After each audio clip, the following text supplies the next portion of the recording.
काल आपण थोडंसं योग म्हणजे काय आणि योगाबद्दलचे काय गैरसमज आहेत हे थोडक्यात बघितलं.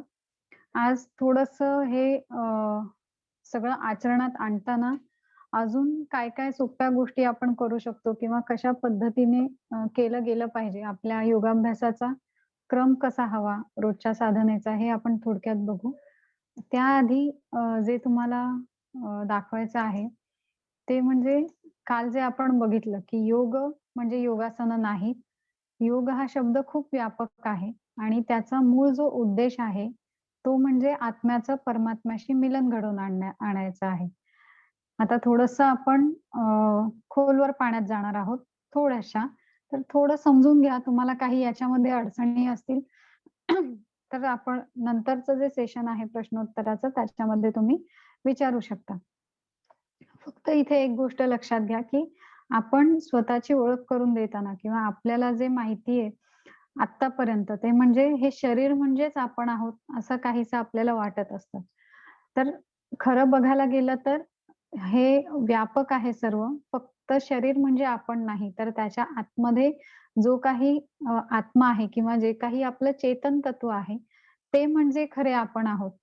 आणि या आत्म्याचं त्या परमात्म्याशी मिलन घडवून आणायचं आहे आणि हे आपण जे म्हणतो, की आपण सर्व त्या भगवंतापासूनच उत्पन्न झालेलो आहोत किंवा त्या ज्योतीचेच आपण भाग आहोत किंवा त्या परमात्म्याचेच आपण भाग आहोत. तर ह्या आत्म्याचं पुन्हा त्या परमात्म्याशी मिलन घडवून आणायचं आहे आणि त्यालाच योग म्हणतात. काल मी तुम्हाला सांगितलं नाही कारण पहिलाच दिवस होता. खूप खोलवर पाण्यात काल नेलं नाही. पण आज थोडीशी आपण डुबकी मारून येऊ खोलवर पाण्यामध्ये. सांगायचा उद्देश असा आहे, की अ, आता मनुष्य जन्म मिळालेला आहे. मग या मनुष्य जन्माचा काय मूळ उद्देश आहे बरं आपल्या? कोणाला माहिती आहे? डॉक्टर बनणं, इंजिनिअर बनणं हा मूळ उद्देश आहे का मनुष्य जन्माचा? तुम्ही अनम्यूट करून बोलू शकता. रादर आजचं सेशन थोडंसं तसं राहू दे.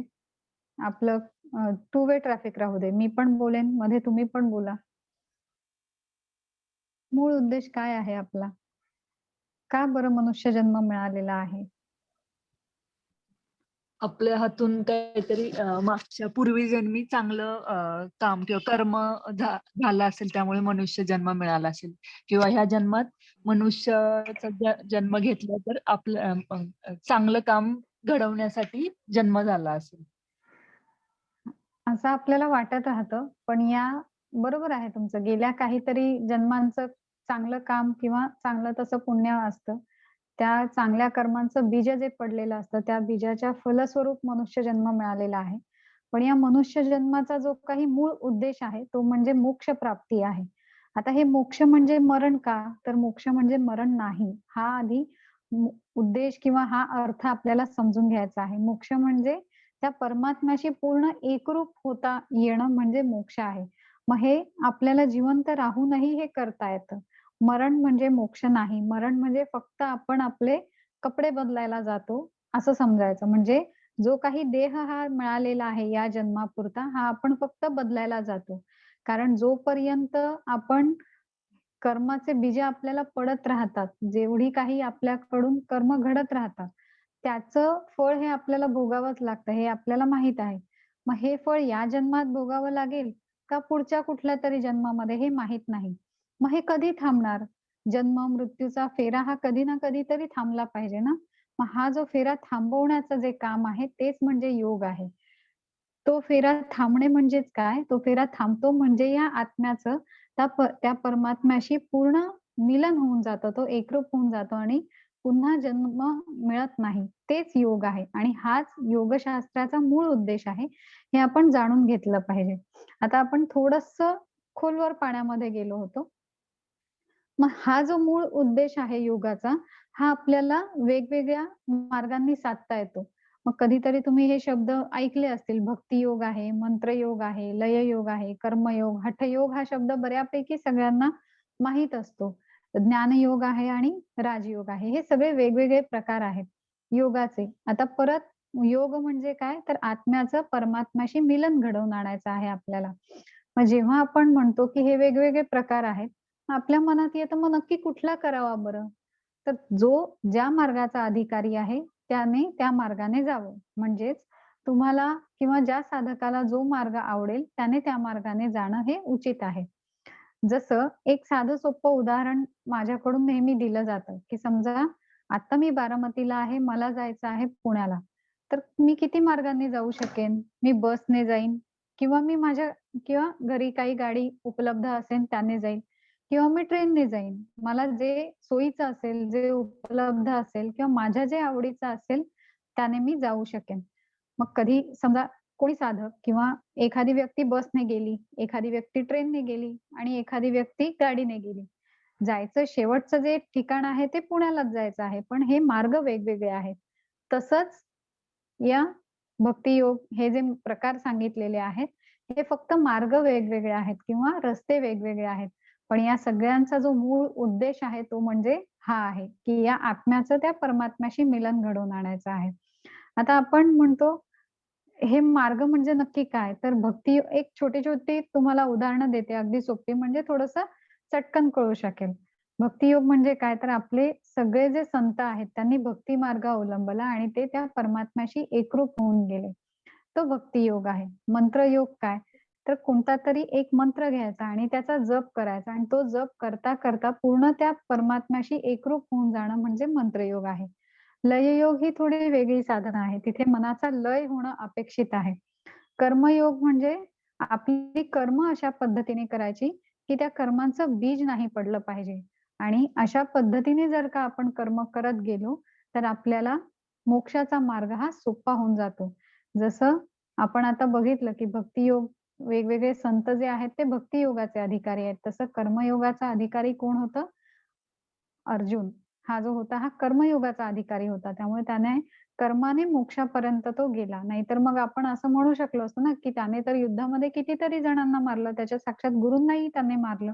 मग का बरं त्याला नरक नाही मिळालं किंवा का बरं त्याला मोक्ष मिळाला?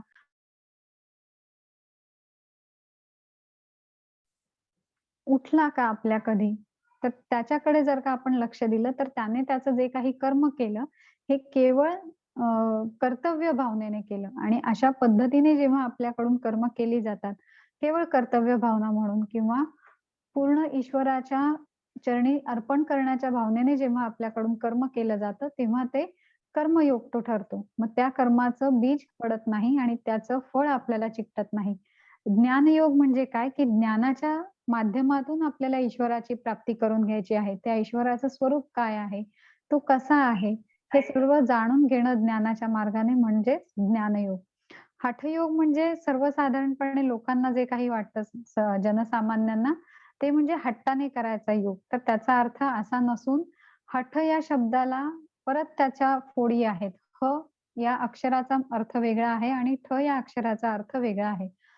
ह म्हणजे आपल्या शरीरात असणारी सूर्यशक्ती आणि ठ म्हणजे आपल्या शरीरात असणारी चंद्रशक्ती.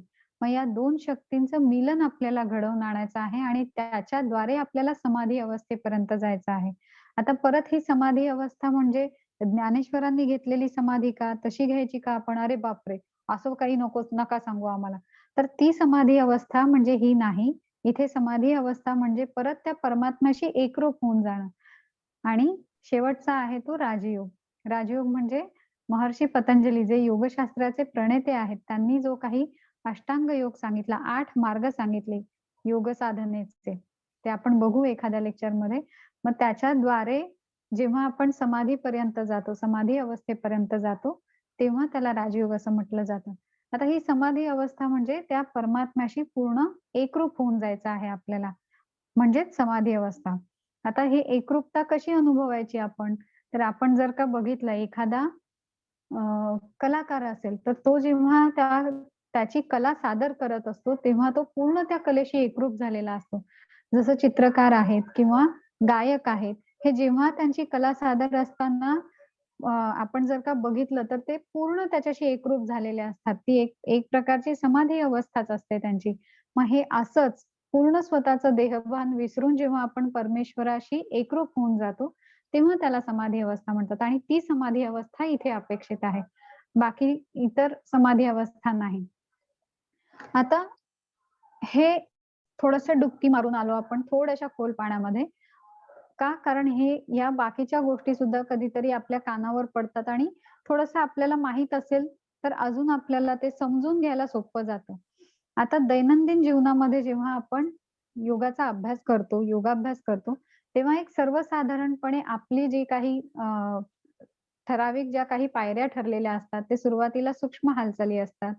त्यानंतर आपण प्रार्थना करतो. त्यानंतर योगासनांचा अभ्यास 4ही स्थितींमधल्या. नंतर शुद्धी क्रिया म्हणून कपालभाती, अनुलोम-विलोम प्राणायामाचा अभ्यास करतो आणि त्यानंतर प्राणायामाचा अभ्यास, त्यानंतर ओंकार साधना, मग पुन्हा प्रार्थना, ईश्वर प्रणिधान आणि मग आपण आपला योगाभ्यास संपवतो. तर शक्यतो अशा पद्धतीने जर का रोजचा योगाभ्यास असेल, तर आपण पूर्ण एकरूप त्या योगाभ्यासाशी होऊ शकतो. आता थोडीशी याची आपण कारण मीमांसा आपण जाणून घेऊ. आपण सुरुवात करतो ती पूरक हालचालींनी करतो. का बरं पूरक हालचाली कराव्यात? कारण सुरुवात करताना सांधे जे काही असतात अ, आपल्या शरीरातले ते थोडेसे त्यांना आधी थोडीशी हालचाल दिली पूर्ण योगासनं करण्यापूर्वी, तर काही प्रमाणामध्ये त्या सांध्यांना फायदा होतो. म्हणजे कुठेही स्नायू जे आहेत ते सुप्तावस्थेत असतात. आपण योगासनांचं किंवा योगाभ्यासाची जी काही वेळ आपल्याला माहीत आहे, सर्वांना आता माहीत आहे म्हणून मी तो भाग आता घेतलेला नाही, की सकाळी अंघोळीनंतर उपाशी पोटी शक्यतो शक्यतो संध्याकाळी. अ, संध्याकाळी योगाभ्यास करताना त्याची जी वेळ आहे, तर ती आपल्या दुपारच्या जेवणानंतर 4 ते 5 तासाचं मध्ये अंतर ठेवल्यानंतर आपण संध्याकाळची वेळ ही निवडली गेली पाहिजे. आता ही जी वेळ ठरली, अंघोळीची जी वेळ आहे, काही जणांना असेही प्रश्न असतील, की हा योगाभ्यास करण्यापूर्वी अंघोळ करावी का करण्यानंतर? तर शक्यतो योगाभ्यासाच्या आधी जर का अंघोळ झाली, तर त्याचा अजून चांगला परिणाम होतो. कारण जे काही गरम पाणी अंगावर घेतलं जातं, तर त्याच्यामुळे स्नायू थोडेसे सैल होतात, सांधे सैल होतात आणि पुढच्या हालचाली करायला आपल्याला सोपं जातं. सलग 6 ते 8 तास झोपल्यामुळे स्नायू जे आहेत ते काहीसे शिथिल पडलेले असतात. त्यांना पुनरुज्जीवन करण्यासाठी या गोष्टी महत्त्वाच्या आहेत किंवा काही स्नायू हे कॉन्ट्रॅक्ट फेजमध्ये गेलेले असतात. तर ते थोडेसे मोकळे होतात, सांधे मोकळे होतात आणि पुढच्या हालचाली करणं आपल्याला सोपं जातं. पण यातही पुन्हा असा सल्ला आहे किंवा आम्ही जे काही सांगतो, की ऋतुमान, तुमची प्रकृती या सगळ्या गोष्टी बघून आपल्याला सर्व जे नियम आहेत आपल्या योगाभ्यासासंबंधीचे किंवा एकंदरच आपल्या जीवनशैलीबद्दलचे हे ठरवले तर अजून चांगलं पडतं. अ, जे स्वाध्याय परिवाराचे जे प्रणेते आहेत, पांडुरंग शास्त्री आठवले, परमपूज्य पांडुरंग शास्त्री आठवले, त्यांचं एक वचन मला खूप इथे सांगावसं वाटतं तुम्हाला, की ते नेहमी म्हणत, की "अति नियम करू नकोस आणि नियमांशिवाय राहू नकोस." म्हणजे अति कडक नियम सुद्धा गरजेचे नाहीत, की जेणेकरून आपल्याला त्रास होऊ शकेल आणि नियमांशिवाय राहायचंही नाही. का? कारण एक सुसूत्रता आपल्या आयुष्याला येते. आपल्याला एक थोडी शिस्त लागते. म्हणून थोडेसे नियम सुद्धा हवेत, पण त्याचा अतिरेक कुठेही नसावा.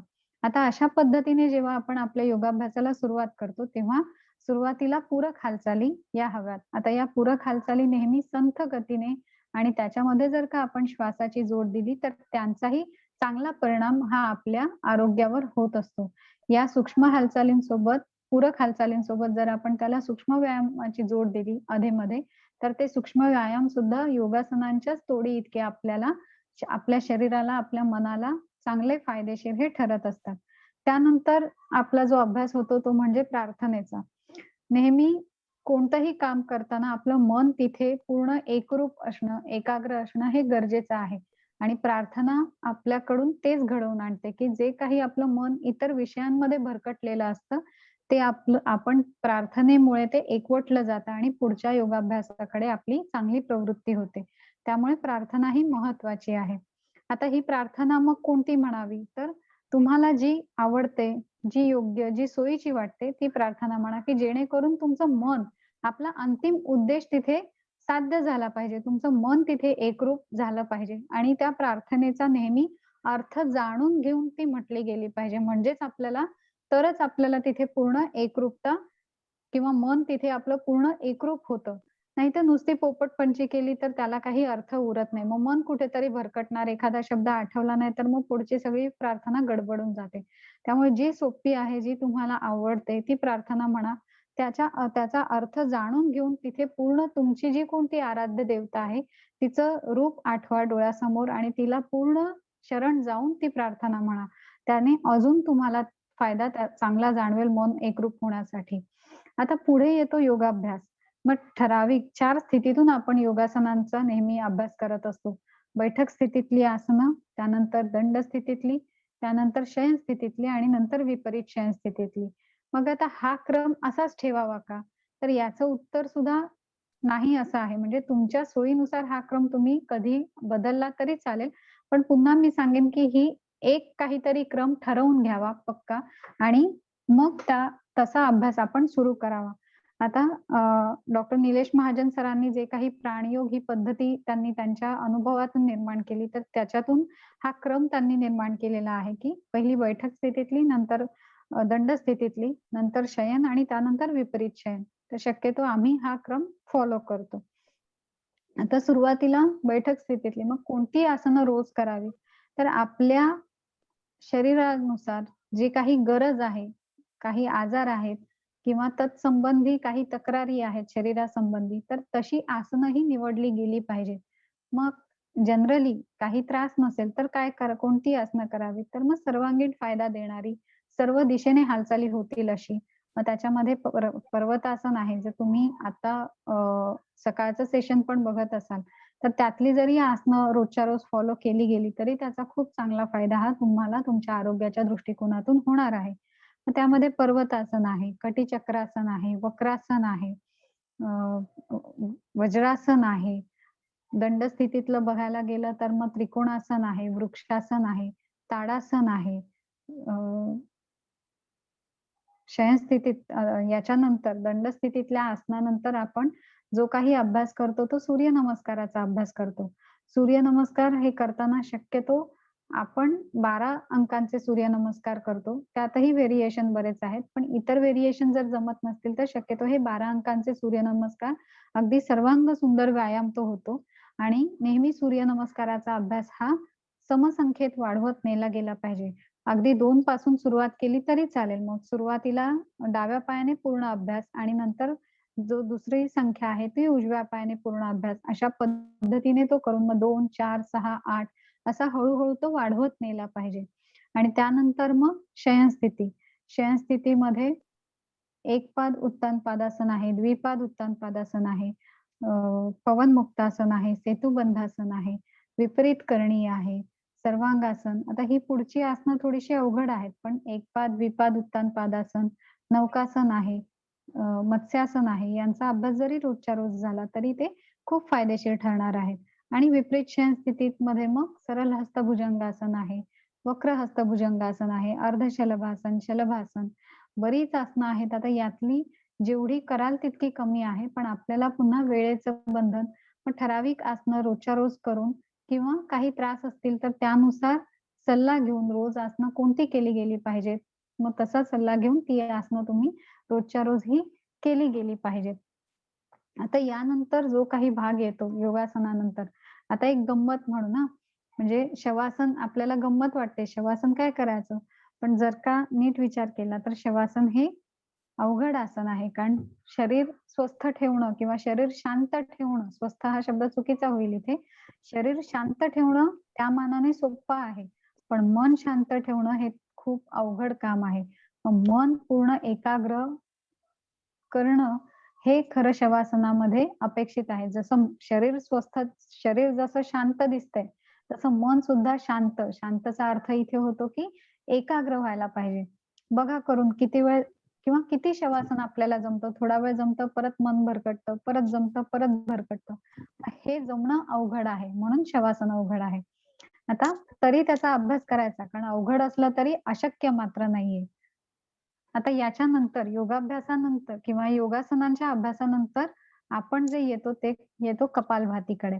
आता कपालभाती करताना जे काही पोश्चर आहे, तर ते पाठीचा कणा ताठ, मान सरळ आणि डोळे बंद ठेवून म्हणजे समकाय शिरोग्रीवम हे जे आपण म्हणतो, तशा अवस्थेमध्ये आणि कोणत्याही एका ध्यानात्मक आसनात किंवा सुखासनामध्ये बसून आपल्याला ते केलं गेलं पाहिजे. आता कपालभाती करताना जे काही कॉमनली किंवा सर्वसाधारणपणे ज्या काही चुका निदर्शनास येतात, त्या म्हणजे खांदे उडवले जातात किंवा खांद्यांची हालचाल होते. तर नेहमी लक्षात ठेवायचं, की खांद्यांची हालचाल इथे होणं अपेक्षित नाही.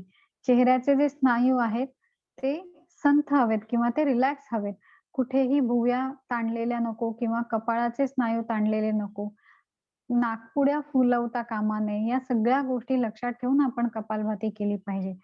खांदे किंवा छातीची हालचाल इथे अपेक्षित नाही. मग किती कपालभातीपासून सुरुवात करावी बरं? 60 किंवा 120 हे अवघड प्रमाण दिसतंय. मला तेवढं जमत नाही. मग मी किती केलं पाहिजे? तर तुमच्या शरीराच्या क्षमतेनुसार अगदी 10 स्ट्रोक पासून जरी तुम्ही वाढवत नेले ते स्ट्रोक, तरी चालणार आहे. मग कसं लक्षात घ्यायचं? तर पहिला स्ट्रोक जो आपण देतो, कपालभाती आपल्या सगळ्यांना माहीत आहे. सकाळच्या सेशनमध्ये त्याचं प्रॅक्टिकल आपण बघत आहोत. कपालभाती आत्ताच नेहमी जे काही आपण संथ श्वसन करतो, त्याच्यामध्ये आपण पॅसिव्ह इन्हलेशन करतो. पॅसिव्ह किंवा ॲक्टिव्ह इन्हलेशन करतो. म्हणजे फोर्सफुली आपण नेहमी श्वास हा आत घेत असतो आणि श्वास बाहेर सोडण्याची जी प्रक्रिया आहे ती नकळतपणे होत असते. पण कपालभातीमध्ये याच्या एक्झॅक्टली अपोझिट प्रक्रिया आपल्याला करायची असते, की आपल्याला श्वास सोडण्याची जी प्रक्रिया आहे ती पूर्ण लक्ष देऊन करायची असते आणि श्वास घेण्याची जी प्रक्रिया आहे ती सहज होणं अपेक्षित आहे. आता हे करताना सुरुवातीला कधी-कधी आपल्याला जमत नाही. मग सुरुवातीला हळू एक-एक स्ट्रोकच देऊन बघायचा. मग त्यासाठी डावा हात पोटावर ठेवून उजवा हात जो आहे तो आपल्या नाकपुड्यांच्या समोर ठेवला गेला पाहिजे. आपला जो काही तळहात आहे तो जमिनीकडे ठेवून. मग आपण पोट आत खेचताना श्वास बाहेर पडतोय का? याचं निरीक्षण केलं गेलं पाहिजे आणि मग हळू ते स्ट्रोक्स वाढवत गेले पाहिजेत. आता हे किती? तर हे 10 पासून तुम्ही हळू वाढवत नेऊ शकता. 10 स्ट्रोक झाले की थोडं थांबायचं, पोटाच्या स्नायूंना आराम द्यायचा, पुन्हा एकदा 10 स्ट्रोक द्यायचे. मग असे सुरुवातीला 2च सेट करा आणि मग हळू जशी आपल्या पोटाच्या स्नायूंची क्षमता वाढत जाईल, तसा हा कपालभातीचा सराव वाढवणं अपेक्षित आहे. आता परत इथे कॉन्ट्रा इंडिकेशन्स आहेत किंवा कोणी करू नयेत, या पण गोष्टी आहेत. तर शक्यतो ज्यांना बीपीचा त्रास आहे, हार्टचे काही प्रॉब्लेम्स आहेत किंवा पोटाच्या स्नायूंची कमकुवतपणा आहे, तर त्यांनी हे तज्ञांच्या सल्ल्यानुसारच कपालभातीचा अभ्यास करावा. काल जसं तुम्हाला मी सांगितलं, की कपालभातीच्या अभ्यासानंतर लगेच डोळे उघडणं अपेक्षित नाही. कपालभातीमुळे आपल्या शरीरातलं ऑक्सिजनचं कॉन्सन्ट्रेशन किंवा त्याचं जे काही प्रमाण आहे, हे खूप वाढतं. मग ते वाढल्यामुळे आपली श्वासकेंद्र जी आहेत आपल्या मेंदूतली ही शांत होतात आणि काही काळ आपल्याला श्वास घेण्याची गरज पडत नाही. मग त्या अवस्थेकडे आपण लक्ष दिलं गेलं पाहिजे. ती जी शांतता आहे ती अनुभवायला हवी आणि ती शांतता अनुभवणं हा एक वेगळा अनुभव तुमच्यासाठी नक्कीच ठरेल. तुम्ही करून बघा हे सगळं. पुढे आपण जे काही करतो ते म्हणजे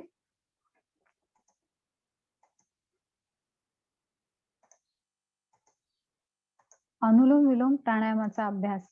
आता अनुलोम-विलोम प्राणायाम हा सुद्धा एक नाडीशोधन प्राणायाम म्हणून सांगितलेला आहे. आपल्या सर्वांना तो कसा करायचा आहे हे माहीत आहे. याच्यामध्ये बरेच त्या ज्या काही क्रिया आहेत बेसिकली प्राणायामामध्ये श्वास घेण्याची क्रिया, श्वास धरून ठेवण्याची क्रिया आणि श्वास सोडण्याची क्रिया याला सुद्धा काही वेगळी नावं आहेत. ती थोडक्यात आपण बघू आणि पुढे जाऊ. कारण परत इथे आपल्याला खूप डीपमध्ये नाही जायचं. जी काही श्वास आपण घेतो प्राणायाम करताना त्याला पूरक असं योग संज्ञा आहे. नंतर श्वास जो काही आपण धरून ठेवतो त्याला आपण कुंभक म्हणतो आणि श्वास बाहेर सोडण्याची जी क्रिया आहे त्याला आपण रेचक म्हणतो. या तिन्ही क्रिया प्राणायामाच्या अभ्यासामध्ये अपेक्षित आहेत. पण सुरुवातीला श्वास धरून ठेवणं अपेक्षित नाही कारण तेवढ्या आपल्या फुफ्फुसांची कार्यक्षमता ही वाढलेली नसते. त्यामुळे सुरुवातीला फक्त श्वास घेणं आणि श्वास बाहेर सोडणं या क्रियाच समजून घ्यायच्या आणि तसा अभ्यास करायचा. आता प्राणायाम जर का आपण बघितले तर युजुअली आपण व्यवहारतः जे काही करतो, तर ते आपण हठयोगानुसार प्राणायाम करतो आणि ते हे 8 प्रकारचे आहेत, जे तुम्हाला स्क्रीनवर समोर दिसतायत. सूर्यभेदन, उज्जाई, भस्त्रिका, भ्रामरी, शीतली, सितकारी, मूर्छा आणि प्लाविनी. आता याच्यापैकी शेवटचे जे 2 आहेत मूर्छा आणि प्लाविनी, हे थोडेसे अवघड असे आहेत. त्यामुळे व्यवहारतः आपण जे काही करतो ते पहिले 6 जास्त त्यांचा अभ्यास हा सामान्य साधकांकडून केला जातो. सूर्यभेदन आपल्या सर्वांना माहीत आहे. उजव्या नाकपुडीने श्वास घ्यायचा आहे. काही काळ किंवा यथाशक्ती कुंभक करून तो डाव्या नाकपुडीने सोडायचा. हा काहीसा उष्ण स्वरूपाचा असा प्राणायाम आहे आणि तो शीत ऋतूमध्ये किंवा वात कफाचे जे आजार आहेत त्याच्यावर चांगला कार्य करतो. उज्जाई प्राणायाम जो आहे तो करताना दोन्ही नाकपुड्यांनी आपल्याला श्वास घ्यायचा असतो. कंठाचं आकुंचन करून तो श्वास पूर्ण फुफ्फुसामध्ये घ्यायचा असतो, की तेव्हा एक ठराविक असा आवाज निर्माण होतो आणि पुन्हा कुंभक, यथाशक्ती कुंभक ते पण नंतरच्या काळामध्ये करून दोन्ही नाकपुड्यांनी श्वास तो बाहेर सोडायचा असतो. भस्त्रिकामध्ये दोन्ही नाकपुड्यांनी जोरजोरात श्वास घ्यायचा, जोरजोरात आपण सोडतो. आता हे भस्त्रिका करण्याचे बऱ्याच संप्रदायानुसार वेगवेगळे प्रकार आहेत. त्यामुळे मी कोणतं करावं? तर असं काही नाही. जे तुम्हाला योग्य तुमच्या प्रकृतीनुसार योग्य आहे तसं करा. जो तुम्हाला आवडेल तसं करा. फक्त करताना आपण ते योग्य पद्धतीने श्वास घेतोय का? योग्य पद्धतीने श्वास बाहेर सोडतोय का? हे फक्त तज्ञांकडून एकदा तपासून घ्यायचं. भ्रामरीमध्ये भ्रमराप्रमाणे आपण गुंजारव करतो. आता भ्रामरी फक्त आपण रेचकाचा अभ्यास करत असतो. आपण खोल श्वास आत घेतो आणि श्वास बाहेर सोडताना मकार गुंजन करतो. पुढे शीतलीमध्ये जिभेचं काकचंचूप्रमाणे मुद्रा करायची किंवा जीभ फोल्ड करायची आणि श्वास आत घ्यायचा असतो जिभेने किंवा तोंडाने श्वास आत घ्यायचा जिभेची तसा आकार करून आणि दोन्ही नाकपुड्यांनी तो श्वास बाहेर सोडायचा आहे. आणि सितकारीमध्ये मात्र तोंड बंद करून दात एकमेकांवर लावून जीभ दातांच्या मागे लावून थोडंसं तोंड उघडून तो आपल्याला श्वास घ्यायचा असतो सितकार करत, आवाज करत आणि पुन्हा दोन्ही नाकपुड्यांनी तो बाहेर सोडायचा असतो. याच्यापैकी उज्जाई सुद्धा थोडासा उष्ण स्वरूपाचा असा प्राणायाम आहे. भस्त्रिका तिन्ही दोषांवर काम करणारा आहे. भ्रामरी सुद्धा त्रिदोषहर आहे. शीतली आणि सितकारी आपण काल बघितलं हे थंड स्वरूपाचे प्राणायाम आहेत. त्यामुळे ते पित्ताच्या विकारांवर किंवा उष्ण ऋतूमध्ये जास्त फायदेशीर आहेत आपल्याला.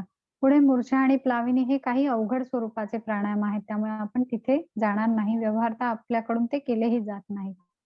पुढे आपण जो काही अभ्यास करतो किंवा जो केला गेला पाहिजे कमीत कमी आठवड्यातून एकदा तो म्हणजे त्राटकाचा. आता त्राटक काय आहे? तर त्राटक ही सुद्धा एक शुद्धी क्रिया आहे, शोधन करतं. पण आपण परत त्याच्या थिअरीमध्ये आपण जाणार नाही. काय करायचं आहे? आपण जे काही करतो ते ज्योती त्राटक करतो सिंपल. त्याच्यामध्ये आपण दिवा ॲक्चुअली जो अपेक्षित आहे तो तुपाचा दिवा जर का आपण घेतला तर तो जास्त प्रभावी ठरतो. कारण आपले डोळे जे आहेत हे पित्ताचे स्थान आहेत आणि त्यांच्यासाठी तुपाचा जो दिवा आहे त्याची जी ज्योत आहे ही चांगली प्रभावी ठरते. पण तो जर का अवेलेबल नसेल किंवा उपलब्ध होणार नसेल तर साधं आपण मेणबत्ती सुद्धा समोर ठेवून त्राटकाचा अभ्यास करू शकतो. आता या मेणबत्तीच्या ज्योतीकडे किंवा त्या दिव्याच्या ज्योतीकडे आपल्याला एकटक पापणी न हलवता बघायचं असतं.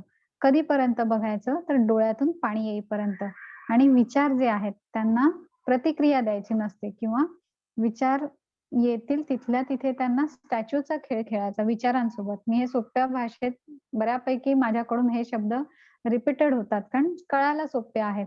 आपण जसं लहानपणी स्टॅच्यू खेळायचो तसं विचार आले की त्यांना स्टॅच्यू द्यायचं. त्यांना रिएक्शन द्यायची नाही. जेवढी आपण त्यांच्यावर प्रतिक्रिया देऊ तेवढे विचार अजून वाढत जातात. म्हणून स्टॅच्यू खेळायचं. आला विचार स्टॅच्यू. काही प्रतिक्रिया नाही त्याच्यावर. परत दुसरा येणार नाही का मग? सुरुवातीला येणारच आहे तो. परत स्टॅच्यू द्यायचा. जो येईल त्याला स्टॅच्यू करत जायचं. म्हणजे याचा हळू याचा परिणाम असा होतो की हे विचार जे आहेत ते हळू कमी व्हायला लागतात आणि मनाची एकाग्रता आपली वाढायला लागते. आता हे कधीपर्यंत बघायचं बरं? तर आपल्या डोळ्यातून जोपर्यंत पाणी येत नाही तोपर्यंत असं दिव्याकडे एकटक बघणं अपेक्षित आहे. आता परत जे काही प्रॅक्टिकली जेव्हा आपण हे करतो त्राटक तेव्हा अनुभव असा येतो नवीन साधकांना, की सुरुवातीला आपल्याला जे काही सांगितलं जातं ना, हे करू नको, की ते आपण पहिलं करतो. मग आता डोळ्यांना सांगितलेलं आहे की नाही, की आता तू पापण्या मिटायच्या नाहीयेत. मग त्या आधी मिटल्या जातात. म्हणजेच काय होतं सुरुवातीला पापण्या थोड्याशा मिटल्या जातात, तर मिटू द्यायच्या. त्यांना सुद्धा प्रतिक्रिया द्यायची नाही किंवा त्यांना रिएक्शन द्यायची नाही. Let it be. डोळे मिटायचे, परत संथपणे डोळे उघडायचे आणि पुन्हा त्या दिव्याकडे एकटक आपल्याला बघायचं आहे. आणि हे जेव्हा आपण वारंवार करू, याचा जेव्हा आपण अभ्यास करू, तेव्हा मग हळू-हळू जी काही पापणी मिटायची जी आपली प्रक्रिया आहे, ती कमी-कमी होत जाते किंवा ती जी भावना आहे, आपल्याला पापणी मिटावीशी वाटते. करू नको म्हटलं ना, की आपण तेवढंच म्हणजे शरीराकडून ते होतं, का माहिती नाही, पण ते होतं. मग त्याला र प्रतिक्रिया द्यायची नाही किंवा त्याला विरोध करायचा नाही, होऊ द्यायचं. आणि जेव्हा आपण ते होऊ देतो, तेव्हा हळू ते कमी-कमी होत जातं आणि नंतर नजर आपण बराच वेळ स्थिर ठेवू शकतो. आता काही साधकांचं असंही म्हणणं असतं, की कितीही प्रयत्न केले तरी मनातले विचार काही कमी होत नाही. मग तुम्ही अशा वेळेला त्राटकाचा अभ्यास करताना मागे जर का संथ ओंकार सुरू ठेवला, तर मात्र ही आपल्याला विचार कमी करायला खूप चांगली मदत होते. मग मन जे आहे ते त्या ओंकारावर एकत्रित किंवा आलंबन घ्यायचं त्या ओंकाराचं. त्याची मदत घ्यायची. मन आपलं तिकडे एकरूप करण्याचा प्रयत्न करायचा आणि समोर ज्योतीकडे बघायचं. अशा पद्धतीने अजून लवकर आपल्याला एकाग्रताही साधता येते. आणि दुसरा जो फायदा होतो या त्राटकाचा प्रॅक्टिकली तो म्हणजे आपली नजर म्हणजे चष्मा जर का असेल, तर त्याचा नंबर कमी व्हायला आपल्याला नक्कीच मदत होते. लहान मुलांना ज्यांना कमी वयात नंबर लागलेला आहे, त्यांच्यासाठी त्राटक अतिशय चांगली प्रक्रिया आहे. कारण त्यांचं जे काही वय असतं हे डेव्हलपिंग एज आहे. मसल्स जे आहेत सर्वच हे डेव्हलपिंग फेजमध्ये असतात. त्यामुळे त्यांना जर काही क्रिया दिली आपण करायला, तर त्यांचा नंबर नक्कीच कमी होऊ शकतो. शेवटी आपण जे करतो याच्यानंतर, त्राटकानंतर जे करणं अपेक्षित आहे ते म्हणजे ओंकार गुंजन. का बरं ओंकार गुंजन करावं? योगाभ्यासामध्ये का त्याचं इन्क्लूड असावं? कारण जसं काल तुम्हाला मी सांगितलं, की योग हे संपूर्ण आपली जीवनशैली आहे किंवा ते फक्त शारीरिक स्तरावर केलं नाही जात, तर तिथे मनावर सुद्धा काम केलं जातं आणि ओंकार गुंजनाचं हाच उद्देश आहे, की आपलं मन पूर्ण एकरूप व्हावं.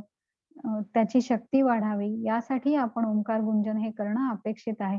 भीती वाटत असेल, नैराश्य आलं असेल, तर अशा लोकांनी रोज कमीत कमी अर्धा तास तरी ओंकार गुंजन करावं. मग फक्त तोंडाने म्हणून जर का एकरूपता साधली जात नसेल, तर अशा वेळेला ओंकार गुंजनाचे बरेच ऑडिओज पण अवेलेबल आहेत, YouTubeला आहेत. त्यांची मदत घ्यावी. ते सुरू करावं आणि त्या लयीवर पूर्ण आपण एकरूप व्हायचा प्रयत्न करावा. नक्कीच जी काही मनाची अस्थिरता झालेली असते, मन जे बहिर्मुख झालेलं असतं, ते या अभ्यासाने पुन्हा एकदा स्थिर व्हायला मदत होते आपल्याला आणि आपल्या मनाची शक्ती वाढायला लागते. जेवढं आपलं मन एकरूप, तेवढी त्याची शक्तीही वाढत जाणार आहे. आणि त्यानंतर मात्र आहे, ती पुन्हा एकदा आपण प्रार्थना केली गेली पाहिजे. का? कारण हा जो सगळा अभ्यास आहे, तो सर्व अभ्यास तुमच्या इष्टदेवतेला तुम्ही समर्पण केला पाहिजे. या समर्पणाच्या भावनेने सतत कोणतंही काम चांगलं असू दे, वाईट कामं आपण कधीच ईश्वराला समर्पण करत नाही. म्हणून सांगायचा उद्देश असा आहे, की जेव्हा आपण प्रत्येक काम हे ईश्वराला समर्पण या भावनेने करतो, तेव्हा आपोआप आपल्याकडून कुठलंच चुकीचं काम होत नाही. तिथे आपला सहज अटका होऊन जातो. आणि दुसरी महत्त्वाची गोष्ट, की कुठलंही चांगलं काम केलं, की आपल्या मनामध्ये कुठेतरी एक छोटासा का होईना अहंभाव जागृत होत असतो, की "अरे, मी हे चांगलं काम केलं, मी केलं, दुसरं कोणी नाही केलं." हा जो अहंकार आहे ना, तो हळू-हळू वाढत जाणार आहे आणि हा आपल्या प्रकृतीसाठी योग्य नाही. कधी ना कधी आपण म्हणतो ना, गर्वाचं घर खाली, तर ते कधी ना कधी होतं आणि पुन्हा तिथे आपलं मन दुःखी होतं. मग हा अहंकार आपल्याला चिकटू नये म्हणून प्रत्येक जे आपलं काम आहे, ते त्या ईश्वराला समर्पण करून आपण करणं अपेक्षित आहे. तर जे काही काम केलंय ना आणि जसं तुम्हाला मघाशी सांगितलं, कर्मयोग जो सांगितला तुम्हाला, की चांगलं काम केलं तरी त्याची फळं आपल्याला मिळणार आणि ती उपभोगायला परत जन्म आहे. वाईट काम केलं तरी त्याची फळं मिळणार, ते सुद्धा उपभोगायला जन्म आहे. मग ही सर्व कामं जर का आपण ईश्वराला समर्पण भावनेने केली, चांगली काम तुम्ही योगाभ्यास करताय, चांगलं काम करताय. ते सुद्धा ईश्वराला समर्पण करून टाकायचं. "घे बाबा तुझं तुला, माझ्याकडे काही नको." मग त्या कामाचं काहीही आपल्यात चिकटत नाही आणि सर्वात महत्त्वाचा आपल्याला अहंकार चिकटत नाही, की जो आपल्या अ, काय म्हणू आपल्या अ, काय त्याला शब्द आहे? आपल्या सर्वांगीण विकासासाठी हा गरजेचा आहे. आता सर्वांगीण विकास म्हणजे भौतिक विकासावर जाऊ नका. ज्या भौतिक गोष्टींवर अवलंबून जो विकास आहे, गाडी, पैसा वगैरे, बंगला वगैरे, या गोष्टी म्हणजे आपला सर्वांगीण विकास नाही. तर आपल्या आत्म्याचा होणारा जो काही विकास आहे, आपल्या आत्म्याचा स्तर जो काही वाढणार आहे, तो महत्वाचा आहे आणि त्या विकासासाठी हा अहंकार जो आहे हा नेहमी अडथळा ठरतो आणि तो अडथळा ठरू नये म्हणून सर्व कामं जी आहेत ती श्रीकृष्णाला किंवा तुमची जी कोणती इष्ट देवता आहे त्या देवतेला समर्पण करून ती भावना जर का मनामध्ये सातत्याने असेल तर आपले पाय हे नेहमी जमिनीवर राहतात. आणि आजच्या या सेशनच्या निमित्ताने तुम्हाला अजून एक गोष्ट सांगू इच्छिते मी, की शाळेत आपण एक सुविचार शिकतो. आपल्या आवडीचा सुविचार आहे तो. कधीही आपल्याला आठवतो. आळस हा माणसाचा मित्र आहे का शत्रू आहे?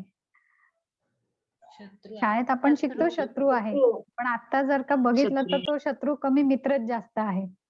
प्रॅक्टिकल व्यावहारिक जीवनामध्ये कशाच्या बाबतीत, खास करून व्यायामाच्या बाबतीत तो आपला मित्र जास्त ठरतो. त्यामुळे त्याला झटकायचं आणि रोजच्या रोज तुमचा योगाभ्यास मात्र सुरू ठेवायचा.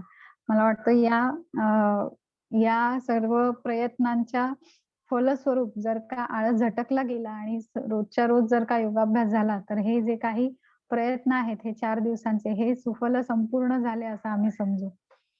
ठीक आहे? श्रीकृष्णार्पणमस्तु. हरी ओम. मी माझं सेशन मी आजचं तुम्हाला जे काही द्यायचं होतं ते संपलं आहे. आता तुम्ही तुमच्याकडून काही प्रश्न असतील तर विचारा.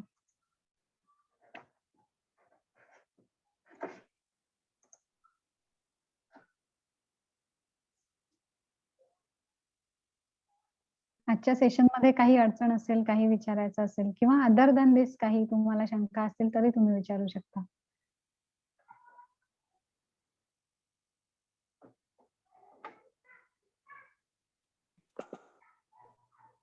Hello ma'am. हां. दीपाली पाटिल. हाँ मैडम बोला ना, काय म्हणता? बहुत ही अच्छा मार्गदर्शन करते हो आप. आगे बातें जस्ट सुनते रहो ऐसे ही लगता है. मतलब ऐसा लगता है जैसे हम वापस से क्लास में आ गए हैं और वापस से सब रिपीट हो रहा है वो. अरे वा, छान आहे ना मग उलट.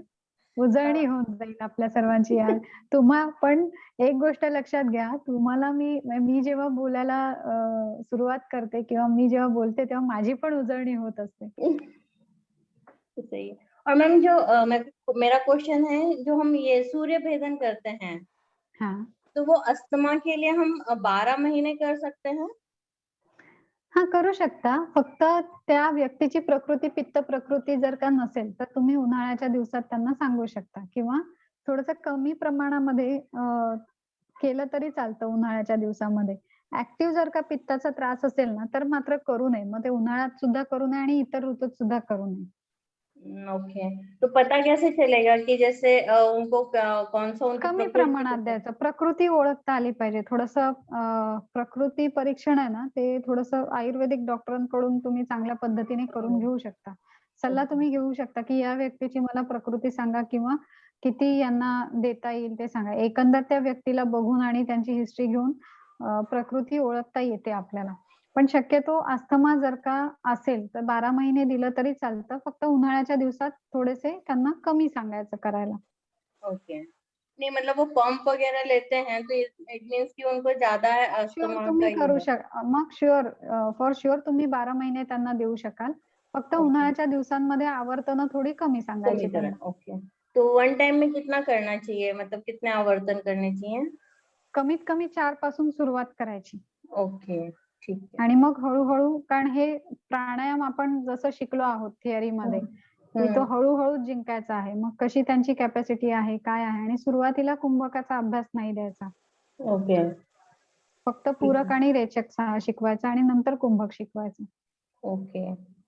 ठीक है. Thank you ma'am. ओके.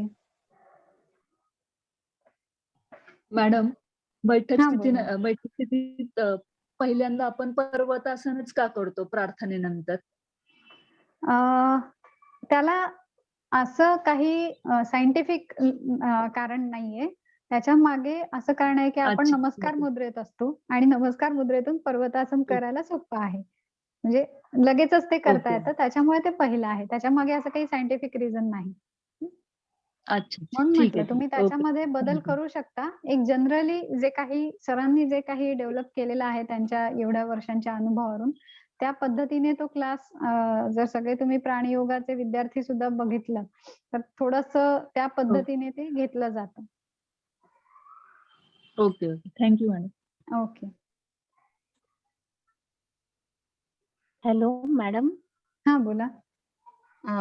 आपण जर क्लासमध्ये सूर्यनमस्कार सकाळी घेत असेल तर दररोज आपण 20 सूर्यनमस्कार घेतले तर दररोज आपल्याला पुढे वाढवायचे असतील तर ते कितीने वाढवले पाहिजे? आता 20 हेच म्हणजे तुमच्या साधकांची जर का तेवढी कॅपॅसिटी असेल करण्याची, तर 20 भरपूर आहेत. म्हणजे रोजच्या ह्याला 6 ते 12 सूर्यनमस्कार भरपूर झाले. पण वाढवायचे असतील तर 2-2 च्या अंकांनी दर आठवड्याला वाढवत न्यायचे. मग त्याचा त्रास होत नाही. आणि जर साधक त्या पद्धतीने चांगल्या पद्धतीने करत असतील किंवा त्यांना प्रॅक्टिस असेल तर वाढवले तर चालतील का? चालतील. फक्त बाकी सगळे तेच म्हटलं, की शेवटी आपण काय म्हणतो, सगळा जो काही योगासनं आहेत किंवा आता तुम्ही जसं सांगितलं सूर्यनमस्कार आहे, हे आपली आणि प्राणायाम सुद्धा आपण प्रत्येकाची कॅपॅसिटी बघून तो अभ्यास त्यांना देत असतो. कोणालाही जबरदस्ती आपल्याला करता येत नाही, कारण त्यांना शेवटी सर्व फायदे मिळणं अपेक्षित आहे. कालच जसं आपण बघितलं, की कोणतीही गोष्ट प्रमाणाच्या बाहेर झाली, की ती विषवत काम करते. म्हणजेच काय? विष म्हणजे ॲक्चुअली विष नाही, पण ती त्रासदायक ठरते. मग ती त्रासदायक ठरू नये म्हणून प्रत्येकाच्या शरीरानुसार तो अभ्यास देणं अपेक्षित आहे. जर कॅपॅसिटी असेल तर तुम्ही वाढवू शकता. काही अडचण नाही येणार. Okay. Thank you madam. Okay. Hello madam. हां, बोला. मी रुपाली भोसले. तर माझा हां. प्रश्न असा आहे की मला पित्ताचा त्रास होतो आणि त्याचबरोबर मायग्रेन पण होतं. तर त्यासाठी कोणतं प्राणायाम मी करायला पाहिजे? प्राणायाम काल तुम्हाला सांगितले तसे शीतली आणि सितकारी जास्त फायदेशीर आहेत आणि तुम्ही भ्रामरी सुद्धा करणं अपेक्षित आहे. भ्रामरी आणि ओंकार गुंजन. ओके. ओके. आणि दुसरे कोणते योगाचे प्रकार की जेणेकरून मला मायग्रेनसाठी हेल्प होईल? काल जसं सांगितलं तसं, की मग आता तुम्ही हे जर का असेल ॲक्टिव्ह जर का मायग्रेनचा त्रास असेल, तर सर्वच म्हणजे योगाभ्यास जसा काल सांगितला तसा आणि याच्यासोबत लघु शंख प्रक्षालन जर का घेतलं, तर त्याचा सुद्धा फायदा होईल. पित्त शरीरातलं कमी होणं अपेक्षित आहे. मग त्यासाठी पचन चांगलं सुधारलं गेलं पाहिजे, की जेणेकरून आधीचं जे काही आहे ते त्याचा निचरा होईल आणि नवीन जे काही तयार होतंय पित्त ते चांगल्या पद्धतीने होईल. मग त्यासाठी थोड्या शुद्धिक्रियांची मदत जर का आपण घेतली तर लवकर फरक पडू शकेल. आणि त्यासोबत हे बाकी आहे कारण पित्त प्रकृती असेल तर काहीसं स्वभाव जो आहे तो किंचित आता तुमचा तसा असेलच असं नाही, पण एक जनरली जे काही बघितलं जातं, तर स्वभावामध्ये सुद्धा कधी-कधी चिडचिडेपणा दिसून येतो. कधी-कधी दिसून येतो त्यासोबत. तर तसं असेल तर भ्रामरीचा आणि ओंकार गुंजनाचा तिथे आपल्याला खूप चांगला फायदा दिसून येतो. अच्छा. माझा कालचा क्लास मिस झाला ॲक्चुअली त्यामुळे. बरं. काल आपण थोडंसं याच्यावर जास्त डिस्कशन झालं उलट या अच्छा. पित्ताच्या ह्याच्यावर. मग योगासनं जी काही आहेत ती पचन संस्थेवर काम करणारी जसं शशांकासन आहे, वक्रासन आहे, अर्ध मत्स्येंद्रासन आहे, वज्रासन आहे, पवनमुक्तासन आहे, पश्चिमोत्तानासन आहे. ही सर्व जी आसनं आहेत ही आपल्या पचन संस्थेवर चांगलं काम करणारी आहेत. याचा जर का रोजच्या अभ्यासामध्ये अवलंब केला गेला आणि त्याच्यासोबत मग अनुलोम-विलोम प्राणायाम आहे. कपालभाती करायचीच कारण कपालभातीमुळे थोडीशी आपलं ऑक्सिजन कॉन्सन्ट्रेशन चांगलं राहतं आणि त्याच्यामुळे आपली जी काही प्राणवाह संस्था किंवा त्याला आपण रेस्पिरेटरी सिस्टम म्हणू आणि त्याच्यासोबत आपली सर्क्युलेटरी सिस्टम याचं काम खूप चांगलं सुधारतं. आणि त्याच्यानंतर अनुलोम-विलोम प्राणायाम, त्यानंतर शीतली सितकारीचा रोजचा अभ्यास, भस्त्रिका जमलं तर त्रिदोष हर आहे म्हणून आणि त्यानंतर मग हे ओंकार गुंजन, भ्रामरी त्याआधी भ्रामरीचा अभ्यास, ओंकार गुंजन हे सर्व खूप चांगलं फायदेशीर ठरेल तुम्हाला. ओके. धन्यवाद मॅडम. ओके. Hello ma'am. हां, बोला. मॅम थोडं रेंजचा प्रॉब्लेम असल्यामुळे सुरुवातीचा आजचा क्लास माझा केलाय. ते बरं. आतापर्यंत जॉईन झाले मी. ओके. तर काय रेकॉर्डिंग वगैरे असतील तर पाठवून द्या प्लीज. तुम्ही कोणत्या ग्रुपवर आहात? ते मी काही ग्रुप केले नाही. निलेश सरांनी पर्सनलच सेंड केलेत त्यांनी. कारण मला तुमचं खूप आवडलं होतं, तर त्यांना मी पर्सनल मेसेज केले होते. कोविडचं तुम्ही घेतला होतात ना मॅम योगा. Okay, okay. हां, हां, हां. हां. तर त्यांनी पर्सनली घातलेले आहेत मला आणि ते कोविडचं जे ग्रुप आहे त्यात आहे मी. बरं, बरं. ठीक आहे. चालेल. दांड मग ते काहीतरी पण आहे बघ. पाठवता येईल. हो, हो, हो. हां. हो, हो. आणि चालेल. मॅम मला हे विचारायचं होतं, कुबड असेल तर त्याच्यासाठी कुठला योगा करायला पाहिजे? वाकतो आपण जे पाठीतून, त्याला अ, कुठलं आसन करायला वय पाहिजे? किती आहे? वय किती आहे? वय 35. 34. 35 आहे. बरं. हं. आता याच्यासाठी थोडंसं जी बसण्याची सवय आहे म्हणजे पोश्चर आहे ते सतत सरळ राहील याकडे लक्ष द्यायचं आणि हां. 35 वय आहे म्हणजे ते थोडंसं असे खांदे आपले पुढे वाकलेले असतात ना, थोडेसे खांदे मागे खेचणारी जी आसनं आहेत ज्याच्यामध्ये धनुरासन आहे. तिथे एक ऍक्टिव्हिटी करायची आणि झोपायचं. दुसरं काहीच नसतं. धनुरासनासारखी जी आसनं आहेत ज्याच्यामध्ये हात मागे खेचले जातात किंवा सिंपल जी सर एक हालचाल शिकवतात वज्रासनामध्ये बसून आपण दोन्ही हात मागे घेतो आणि आपण मान वर करतो. मग मान वर करून फक्त मान सरळ करणं ही जी हालचाल आहे. त्याबरोबर योग मुद्रा जी आहे वज्रासनातली ती सुद्धा इथे चांगली फायदेशीर ठरते. त्याच्यामध्ये मात्र खूप पुढे न वाकता म्हणजे पूर्ण कपाळ जमिनीला न टेकवता फक्त 45 अंशापर्यंत पुढे झुकणं ही जी हालचाल आहे योग मुद्रेमध्ये ही इथे फायदेशीर ठरते आणि बॅकवर्ड बेंडिंगची जी आसनं आहेत, हं, पोटावर हं. पालथं झोपून जी आसनं आहेत, छातीवर हं, हं. करण्याची ती खूप फायदेशीर ठरतात या प्रकारामध्ये आणि सलगता ठेवा जातं ते. खूप कमी होतं. एका पेशंटचा अनुभव पण आहे तसा. हो. एकच पेशंटचा म्हणजे एक पेशंट तसं आलं होतं. नाही होतं. त्या हां. तक्रारीसाठी आले नव्हते ते. त्या हां. महिलाच होत्या. त्या तक्रारीसाठी नव्हत्या, पण बाकीच्या याच्यासोबत त्यांचं ते पोश्चर करेक्शन पण झालं आणि सरळ हो. म्हणजे पाठीचा कणा ताठ ठेवायची सवय ही मात्र हवी. पोक काढून हो ना? हां. बसायचं नाही. हां, पोक काढून बसलं की ते हळू तसं होऊन जातं आपलं. मॅम माझा आणखीन एक प्रश्न आहे. हां, बोला ना. मॅम मला पित्ताचा त्रास होता आणि मी त्याला म्हणजे आता मॅडम जसं म्हणले मायग्रेनचा त्रास, मलाही तसंच आहे मायग्रेनचा त्रास. हं, तर हं. मी ते सतत मायग्रेनच्या गोळ्या घ्यायच्या. एक मॅडमनी मला ते कुठल्या गोळीचं नाव आठवत नाही. पण हां. ते गोळी मी सतत घेत राहिले आणि आता काय होतंय मला ते गोळी घेतलं ना आतड्यात खूप चरचरायला लागलेत. भग होतंय ते मला. हं. आता कुठलीही गोळी मला सहन होत नाही मॅम. पॅरासिटामॉलचं पण गोळी सहन होत नाही मला. ते ॲक्चुअली साधी. त्या गोळ्यांमुळे उष्णता वाढते आपल्या शरीरातली अजून. ऑलरेडी हं. पित्ताचा त्रास आहे हा मायग्रेन म्हणजे आणि त्याच्यात अजून उष्णता वाढली की मग या गोळ्यांमुळे उष्णता वाढली की मग आतड्यांचे जे काही आतले स्नायू आहेत, ते नाजूक हां. असतात. त्यांना तो त्रास होतो आणि मग ते जळजळ होणं हे किंवा सहन नाही होत मग त्या गोळ्या असं होऊन जातं. पण तुम्ही आता जी काही आसनं किंवा योगाभ्यास सांगितला तो सुरू ठेवा. पित्ताचं पथ्य सुरू ठेवा. हो, तिखट, हो. तेलकट काल तुम्ही असाल तर कालच्या सेशनमध्ये पूर्ण पित्ताचं पथ्य बघा सांगितलं गेलं आहे. हो, जास्त हो मॅम. मी खारवलेलं ऐकलंय. हे अजिबात हं. घ्यायचं नाही. पूर्ण फळभाज्या, कमी तिखट खाणं हं, म्हणजे हं. आपल्यासाठी वेगळं करणं, हे जास्तीत जास्त दूध, तूप हा आहार हवा. ताजं ताक आहारामध्ये हवं.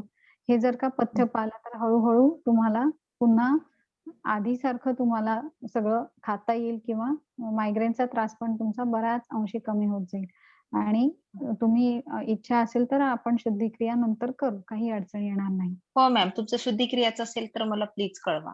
शुद्धिक्रिया हां. आपण करू नंतर. हो मॅम. ते गोळीचं नाव आहे व्यासोग्रीन मॅम. हां, तर सगळ्या गोळ्यामध्ये शेवटी आणि कसं होतं गोळ्यांमुळे, जसं पहिल्या कालच्या सेशनमध्ये सांगितलं असेल मी, की आपला जो त्रास आहे ना, हा कव्हर केला जातो काही काळापुरता. त्याला झाकलं जातं. पण हे कधीपर्यंत झाकणार? जोपर्यंत त्या गोळीचा असर आहे तोपर्यंत. ते असर हळू कमी होत गेला, की परत जी काही आतली त्रास आहे, हां, जो काही आजार आहे, तो त्याची लक्षणं दाखवणारच आहे ना. कोंबडा आपण किती वेळ झाकून ठेवणार? रात्रभर झाकून ठेवणार. सकाळी तो तुम्ही वरचं ती टोपली जरी काढली नाही, तर तो आतून बांग द्यायला सुरुवात करेल. तसा तो प्रकार आहे. मग ते हो ना. पूर्णपणे तो आजार बरा करणं हे जास्त गरजेचं असतं. आपल्याला ती म्हणजे कधी-कधी आपल्याला हे माहीत नसतं म्हणून त्या चुका नाही म्हणता येणार आपल्याला. पण आपल्याकडून ते घडत जातं, की आपल्याला असं वाटतं हीच त्याच्यावरची पूर्ण ट्रीटमेंट आहे. पण ती ट्रीटमेंट नाही म्हणता येणार आपल्याला. पूर्ण ट्रीटमेंट नाही म्हणता येणार. हे कधी हो. गोळ्या घेणं अपेक्षित आहे. जेव्हा खूपच त्रास होत असेल तेव्हा गोळ्या घेणं. पण तो आजार बरा होण्याच्या दृष्टिकोनातून सुद्धा आपल्याकडून पावलं टाकली गेली पाहिजे. आता हो. योग्य मार्ग आहे तर हा आता सोडू नका. हळू-हळू हो, हो. तुम्हाला फरक त्याच्यामध्ये जाणवायला लागेल. हं. हो मॅम. हो. Thank you ma'am. ओके. धन्यवाद मॅडम. मी चंद्रकांत भापकर. माझा नमस्कार कुठला सर. प्रश्न नाहीये. नमस्कार. मला फक्त ओके. अभिप्राय द्यायचा आहे. निलेश सर जे सकाळी जे सेशन घेतात, त्यांचा जो क्रम आहे, तुम्ही आता बराच वेळा उल्लेख केला आणि हां. जेव्हापासून निलेश सरांची आणि तुमची ओळख झाली, तेव्हापासून मी त्यांचं संपूर्ण सेशन अटेंड करतो हां, आणि हां. इतकं सुंदर पद्धतीने त्यांनी योगाभ्यास बसवलेला आहे. संपूर्ण शरीराला त्याचा फायदाच होतो आणि तुमची पण सांगण्याची जी पद्धत आहे, प्रत्येक कुठलाही विषय तुम्ही इतके सुंदर पद्धतीने समजून सांगता, सोप्या भाषेमध्ये तुमच्या नेहमीच्या ठराविक उदाहरणं देऊन. हे खूप आवडतं आणि ते चटकन लक्षात येतं. ह्या तुमच्या दोघांच्याही सवयी खूप चांगल्या आहेत. त्या सवयी आम्ही पण आमच्या अंगी बाळगण्याचा खूप प्रयत्न करणारच आहोत आणि ह्या उपक्रमाबद्दल माझ्याकडून अनेक शुभेच्छा आणि आम्ही तुमचे खूप आभारी आहोत. अरे धन्यवाद sir. Thank you very much. अगदी बरोबर आहे मॅम. खरंच खूप छान सांगता तुम्ही, सर आणि तुम्ही. Thank you very much. फक्त तुम्ही सगळे योगाभ्यास करावं तुम्ही हा त्याच्यामागे उद्देश आहे, की सर्वांनी जास्तीत जास्त लोकांनी योगाभ्यास रोजच्या जीवनामध्ये आणला पाहिजे, की जेणेकरून आपल्याला बघून आपली जी पुढची पिढी आहे, ती सुद्धा ते मार्ग अवलंबेल आणि आता सध्या जर का आजूबाजूची परिस्थिती बघितली आपण, तर याच्यामध्ये आपली हेल्थ किंवा आपलं जे काही स्वास्थ्य आहे, हे जपणं किती महत्वाचं आहे, हे आपल्याला सध्या जाणवत असेल, की आजारी पडण्यापेक्षा निरोगी असणं हे किती महत्वाचं आहे. हे शेवटी त्या आजारामुळे का होईना पण आपल्याला लक्षात आलेलं आहे. आणि आपण जर का केलं, जसं काल आपण बघितलं, की मुलं अनुकरण प्रिय असतात. आपण जर का केलं तरच ती करू लागणार आहेत. त्याच्यामुळे जास्तीत जास्त घरापर्यंत प्रत्येक घरामध्ये ही योग साधना पोहोचली गेली पाहिजे, की जेणेकरून बाकी नाही, पण कमीत कमी स्वतःचं स्वास्थ्य जपण्यासाठी, ते संवर्धन करण्यासाठी सगळ्या घराकडून प्रयत्न झाले पाहिजेत. मॅडम, हा तुमचा दोघांचाही तोच उद्देश आहे आणि त्यासाठी तुम्ही सतत प्रयत्न करत राहतात. त्याला आमच्याकडून नेहमीच साथ मिळत जाईल आणि आपला जेवढा जास्तीत जास्त प्रचार प्रसार होईल त्यासाठी पण आम्ही कटिबद्ध आहोत. धन्यवाद madam. Thank you. Thank you sir.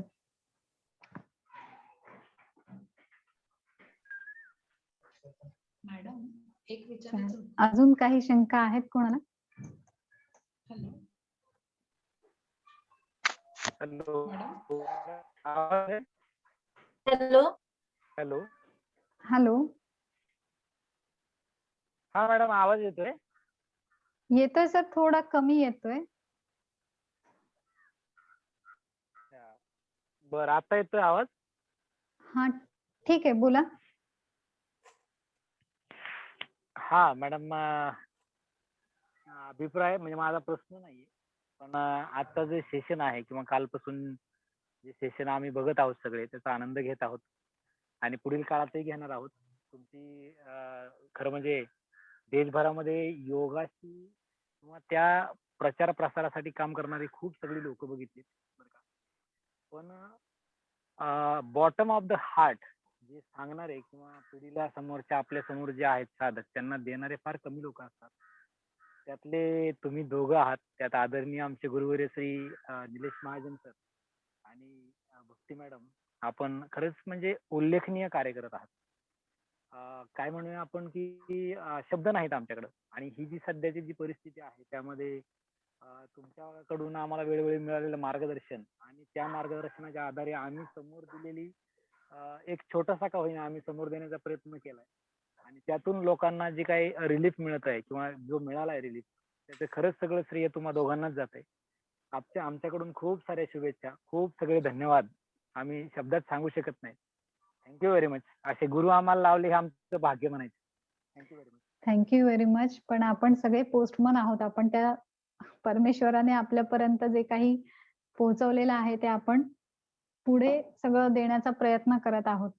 मग आपली ओंजळ नेहमी मी सगळ्यांना सगळे जे काही स्टुडंट्स आहेत किंवा विद्यार्थी आहेत त्यांना मी नेहमी हेच सांगेन, की आपली ओंजळ नेहमी रिक्त करायचा प्रयत्न करा. कारण जेवढं आपण आपल्या ओंजळीत भरून ठेवू, तेवढं अजून आपल्याला घेण्यासाठी आपल्याकडे काही भांडं नसणार आहे.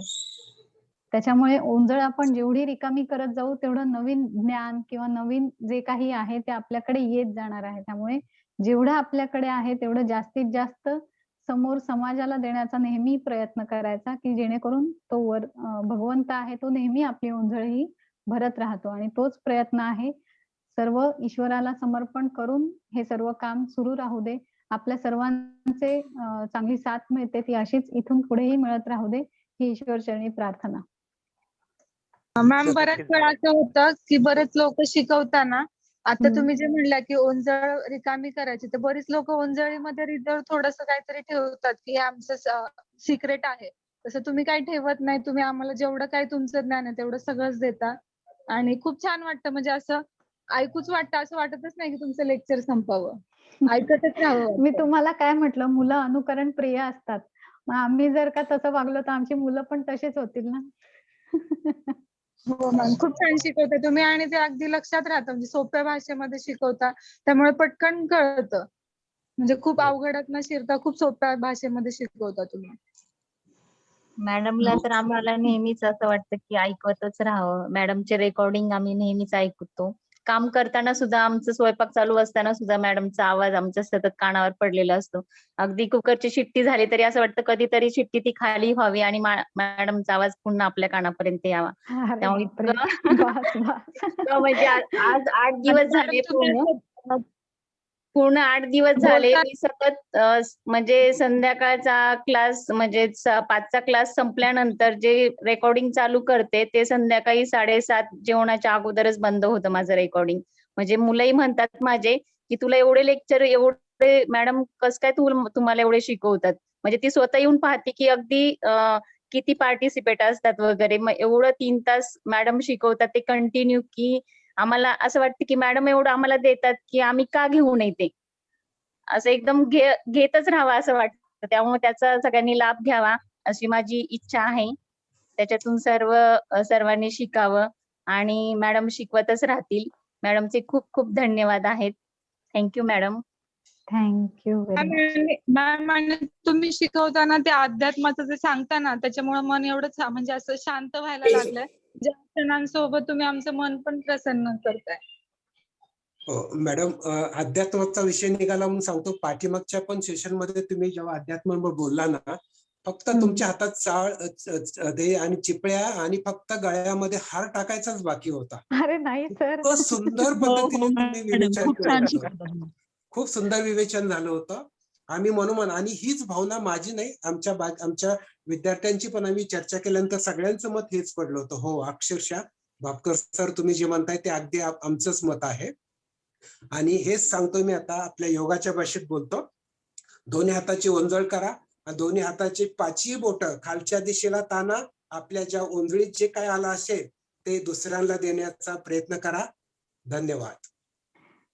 समाजाला हेच तर एक चांगल्या योग शिक्षकाचं हेच कर्तव्य आहे की जे आपल्याकडे आहे चांगलं ते समाजाला द्यायचं आहे. आपल्याला सर्वांना यमनियम शिकवायचे आहेत. जास्तीत जास्त आपण जेवढं त्याचं आचरण करू तेवढं आपलं बघून आपले विद्यार्थी किंवा जे काही आपल्याकडे येणारे साधक आहेत ते त्याचं आचरण आपोआप करायला लागतात. कारण त्यामुळे आपलं व्यक्तिमत्व हे तसं असावं की समोरचा सुद्धा आपलं ते आचरण करेल. त्यामुळे सर्वांकडूनच हा प्रयत्न झाला पाहिजे. कारण योगाचा ही खरं तर विचित्र वेळ आहे की भारतामध्ये आपल्याला योगाचा प्रसार करावा लागतोय. कारण मूळतः ती आपलीच संस्कृती आहे आणि या जिथे तिचा जन्म झालेला आहे तिथेच तिच्या प्रचाराची आणि प्रसाराची वेळ आलेली आहे. पण ठीक आहे, म्हणजे तेही आपण सोडून देऊ आणि जास्तीत जास्त लोकांपर्यंत योगशास्त्र हे पोहोचवण्याचा प्रयत्न करूयात. कारण शेवटी ही जीवनशैली आपलीच आहे आणि जर का नीट आपण विचार केला तर सर्वांगीण दृष्टिकोनातून आपला जो काही विकास आहे हा त्याच्याशिवाय शक्य नाही. आजूबाजूची जी काही परिस्थिती आहे सध्याची, बाकीचा अध्यात्माचा भाग योगशास्त्रातला तो जरी आपण सोडला तरी कमीत कमी आपलं शारीरिक आणि मानसिक आरोग्य जपण्यासाठी जरी सर्व समाजाकडून प्रयत्न झाले, थोडेफार का होईना यमनियम त्यांना कळले, प्रत्याहार कळला, तर मला नाही वाटत की सर्व फार कमी दिवस लागतील की सर्व भारतभर योग साधना ही प्रत्येक घराघरात केली जाईल आणि पुन्हा जे आधीचे दिवस होते ते लवकरच परत येतील. चालेल? नक्कीच मॅडम, नक्कीच. नक्की मॅम नक्की मॅडम, छान. 5चा बोला. क्लास कुठला आहे तुमचा? 5 वाजता? हा, कुठला क्लास आहे? आता मॅडम म्हणाल्या ना त्या. नाही ते ते आमचा BA चा क्लास आहे. तो आमचा हो ते का? हा. हां, म्हणजे कॉलेज आहे संस्थेच्या अंडर. मग त्याच्यामध्ये हा. BA, MA, डिप्लोमा आणि आयुष मिनिस्ट्रीचे काही वेगवेगळे कोर्सेस असे केले जातात. योगा सर्टिफिकेशन बोर्डचे. त्याच्या लेव्हल्स असतात वेगवेगळ्या. तिथे काही ओहो. विद्यार्थी अटॅच आहेत. आत्ताच्या आपल्या सेशनमध्ये आमचे विद्यार्थी सुद्धा बरेच आहेत. त्या विद्यार्थ्यांचं ते सांगतायत. ते त्या क्लासची म्हणजे त्या लेक्चरची वेळ सांगतात ते तुम्हाला. हो मॅम. मॅम हा तुमचाच नंबर आहे का? हा खाली असलेला हा? नाही, हा मोबाईल नंबर सरांचा तुमचाच नंबर आहे आहे. का? सरांचा आहे तो, सरांचा आहे. तुमचा हवा असेल तर? मी चॅट बॉक्समध्ये पाठवते तुम्हाला. Okay ma'am. Okay, thank you.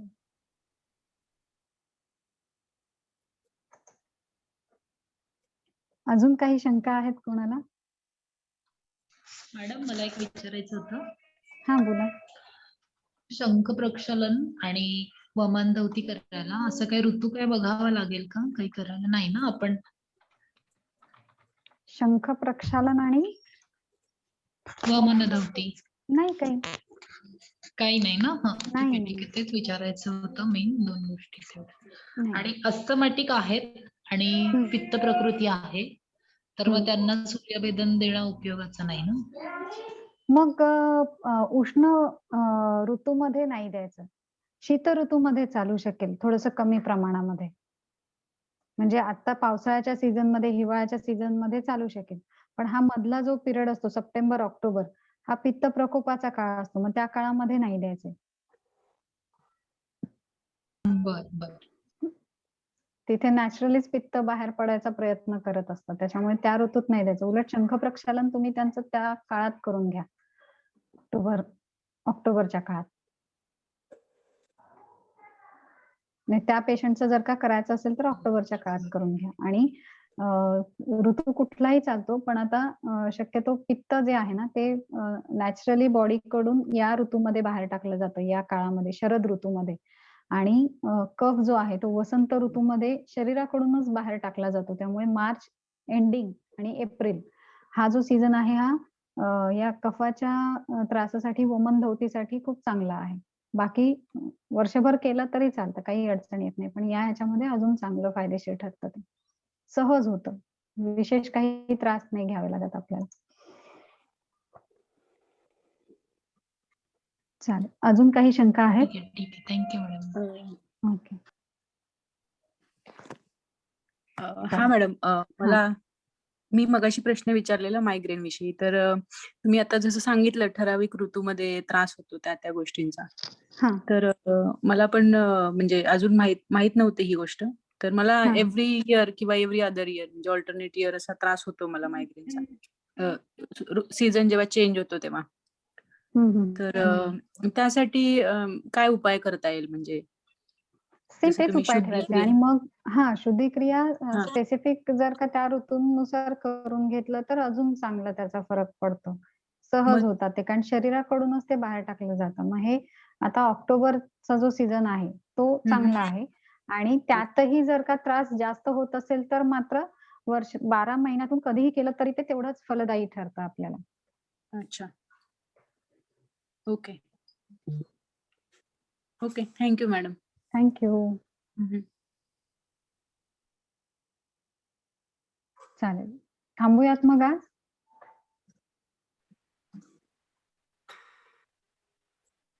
Okay. आपल्या सर्वांचे आभार. आपण एवढं तन्मयतेने ऐकता आणि सर्वात महत्वाचं जसं मी तुम्हाला मगाशी सांगितलं की आळस हा आपला खरोखर शत्रू झाला पाहिजे. त्यामुळे आळस झटकून रोजच्या रोज योगाभ्यासाला लागा, म्हणजे आपल्या घरच्यांना पण हळूहळू सवय लागेल आणि आपण सर्व म्हणजे खरं जे स्वास्थ्य आहे ते आपण अचीव करू शकू किंवा मिळवू शकू. शरीरासोबत मनाचं जे स्वास्थ्य आहे ते नक्कीच आपण या माध्यमातून मिळवता येईल. आणि हा योगाभ्यास करताना तुम्हाला काही अडचणी आल्या तर तुम्ही कधीही मला किंवा सरांना संपर्क साधू शकता. ओके, धन्यवाद. श्री कृष्णार्पणमस्तु. Thank you ma'am. Thank you ma'am. धन्यवाद मॅडम. धन्यवाद. मॅम खूप आभार. थँक्यू हरिओम. Thank you madam.